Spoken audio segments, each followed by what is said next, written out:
29 जनवरी से 31 जनवरी तक दुर्ग के अंडा स्थित शैल देवी महाविद्यालय में जगन्नाथपुरी के पीठाधीश्वर श्री जगत गुरु आचार्य निश्चलानंद जी का आगमन होने जा रहा है, जिनके सानिध्य में तमाम तरीके के आयोजन, विशाल संगोष्ठी का आयोजन किया जाएगा। इसमें सनातन धर्म के लोगों के साथ अन्य धर्म के लोग भी शामिल होंगे।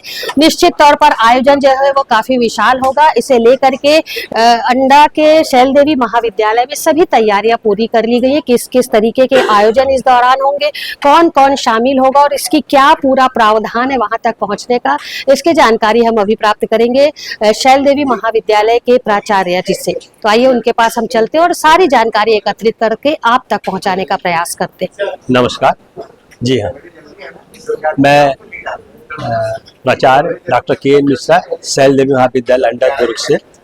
मुझे ये बताते हुए काफ़ी हर्ष महसूस हो रहा है कि हमारे विद्यालय में जगत गुरु निश्चलानंद सरस्वती जी का आगमन तारीख 29 से 1 तक है। इस दौरान उनकी एक संगोष्ठी है भारतीय ज्ञान परंपरा के ऊपर, और हमारा टॉपिक है वेदांत और विज्ञान का संवाद, जो कि हमारा मुख्य टॉपिक है। इसी पे क्या है कि हमारे बहुत सारे जो शोधार्थी हैं वो उसमें अपना वक्तव्य देंगे, रिसर्च पेपर पढ़ेंगे, और छात्र भी अपना उपस्थिति दर्ज करा के अपने पेपर पढ़ सकते हैं और पढ़ते भी हैं। उसके बाद इसमें हमारे मुख्य अतिथि जो है इस कार्यक्रम के माननीय कुलपति हेमचंद विश्वविद्यालय के प्रोफेसर संजय तिवारी जी हैं, और एक और मुख्य वक्ता जी हैं जो कि अटल बिहारी वाजपेयी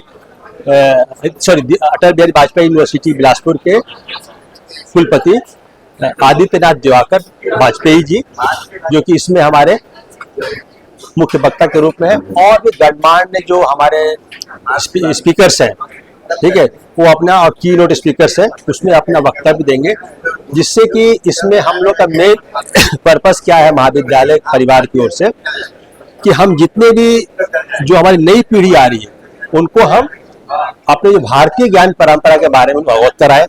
और इसमें जब तक हमारे महाराज जी का आशीर्वाद ना प्राप्त होगा, और आशीर्वाद प्राप्त तभी आज हमारे महाविद्यालय में आ रहे हैं, तब तक हम उस चीज को प्रसारित नहीं कर सकते। जिसमें कि हमने कोशिश किया है जितने भी हमारे आसपास के ग्रामीण क्षेत्र के गण्यमान्य अतिथिगण है, मतलब जो जनप्रतिनिधि है, उनको भी हम लोगों ने आमंत्रित किया है, और लोगों का जो रिस्पांस मिला बहुत बढ़ चढ़ के। इसमें हमारे यहाँ दीक्षा का भी कार्यक्रम महाराज जी का, जो कि सनातन धर्म की परंपरा के अनुसार है।